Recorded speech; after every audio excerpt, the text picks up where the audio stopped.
ভাই আসসালামু আলাইকুম, সম্মানীয় ভিউয়ার সবাই কেমন আছেন? আজকে আমাদের এদিকে তুফান, পর্যাপ্ত পরিমাণ তুফান, এটার কারণে আমরা দাঁড়াইতে পারতেছি না। যেহেতু বাতাস, দেখেন সবাই দেখেন, আমি মোবাইলটা ছাতির ভিতরে ধরে রাখছি, কারণ না হলে মোবাইলটা ভিজে যাবে। কেন এই বৃষ্টিপাত হচ্ছে অনেক। এইটা আগে আবার ভূমিকম্প হয়েছে আমাদের এদিকে, ভূমিকম্প হয়েছে একটু আগে। তো এখন বাতাস, পর্যাপ্ত পরিমাণ বাতাস। এই বাতাসের কারণে আমরা এই ঘর থেকে বের হতে পারছি না।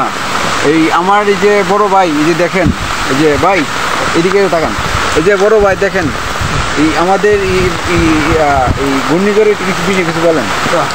ঘূর্ণিঝড় কোন জায়গায় কী হইতেছে বলতে পারতেছি না। আমাদের পূর্বদলা থানা নেত্রকোনা জেলা খুব প্রচণ্ড তুফান বাতাস হইতেছে। আশা করি সকলে ভালো আছেন, আমাদের জন্য দোয়া করবেন, আমরাও দোয়া করি, আল্লাহ সকলকে হেফাজত করুক। আচ্ছা, একটু আগে বলি ভূমিকম্প হয়েছে। হ্যাঁ, একটু ভূমিকম্প হয়েছে আমাদের এদিকে নেত্রকোনা জেলায়। আপনার কি কোনো ক্ষয়ক্ষতি হয়েছে? না, আমাদের কোনো ক্ষয়ক্ষতি হয় নাই, বাকি আল্লাহর ইচ্ছা, হন আল্লাহ জানেন কী হয় না হয়। এই যে দেখেন, এই যে প্রচণ্ড বাতাস, আমি ছাতিটা ধরে রাখতে পারতেছি না, কেননা ছাতি ধরে রাখতে পারতেছি না, ছাতি মাতি নিয়ে চলে যাচ্ছে।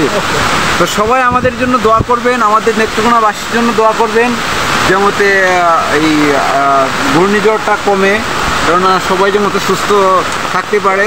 সবাই আমাদের জন্য দোয়া করবেন। আল্লাহ হাফেজ, গুড বাই, আসসালামু আলাইকুম।